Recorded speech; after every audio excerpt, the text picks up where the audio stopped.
तुम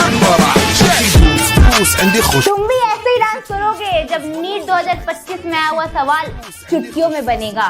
welcome to day 14 of complete chemistry tutorial. तो आज का टॉपिक है पॉलीबेसिक एसिड। जैसे यहाँ फास्फोरिक एसिड दे रखी है, ये जब एसिड का काम क्या होता है H+ रिलीज करना, तो ये जब पहला H+ रिलीज करेगी तो डिसोसिएशन कांस्टेंट K1 आएगा, दूसरा H+ रिलीज करेगी तो K2 आएगा, तीसरी बार रिलीज करेगी तो K3 आएगा।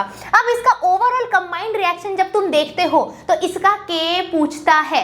अब सीधी चीज है, याद रख लेना चुपचाप से कि K1 K2 K3 के मल्टीप्लीकेशन के बराबर होगा। और अगर तुम इसको लॉग के टर्म में करो तो लॉग की प्रॉपर्टी तुम जानते ही हो, बोथ साइड लॉग ले लोगे, लॉग ए बी सी क्या हो जाएगा, log A log B plus log C, वैसे ही log K is equal to log K1 K2 K3। अब इसके बाद बेटा तीसरी जो इंपॉर्टेंट चीज तुम्हारे एग्जामिनेशन में पूछती है कि K1 K2 K3 में कौन बड़ा है। याद रखो, पहली रोटी तुम आसानी से खा लेते हो, दूसरी में मौत आती है, तीसरी में और मौत आती है।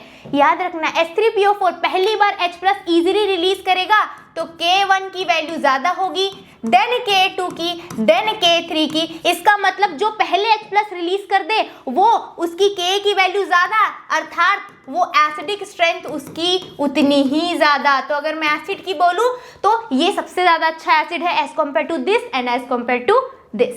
तो चलो नीट 2025 में आया हुआ एक PYQ करते हैं। तो यहाँ पर फास्फोरिक एसिड के लिए K1 K2 K3 दे रखा है, बोल रहा है K जो है ओवरऑल आयनाइजेशन कांस्टेंट है। तो बताओ ये चार स्टेटमेंट में कौन कौन से स्टेटमेंट सही है। तो पहला दे रखा है कि लॉग के बराबर है बेटा लॉग K1 के K2 के K3 के। अभी जैसे देखा जी मैम होगा H3PO4 is a stronger acid than H2PO4 minus and HPO4 2 minus। अभी जस्ट मैम ने बोला जो पहला H+ रिलीज करेगा उसका K ज्यादा और मतलब एसिडिक स्ट्रेंथ ज्यादा। तो H3PO4 is a greater stronger acid than this and this। तो मतलब ये स्टेटमेंट भी सही। Statement number C, K1 is greater than K2 is greater than K3, बिल्कुल सही बात है। तो भाई A B C सही है। ऑप्शन डी देखो, ऐसा कोई इक्वेशन हमने देखा क्या, नहीं देखा। ऐसा कोई रिलेशन आएगा क्या, नहीं आएगा। मतलब option A B C is the correct answer, option 4 is the correct answer. तो कंसेप्ट ऑन मैथ तो मुझे फॉलो कर लेना और कमेंट में लिख देना थैंक यू।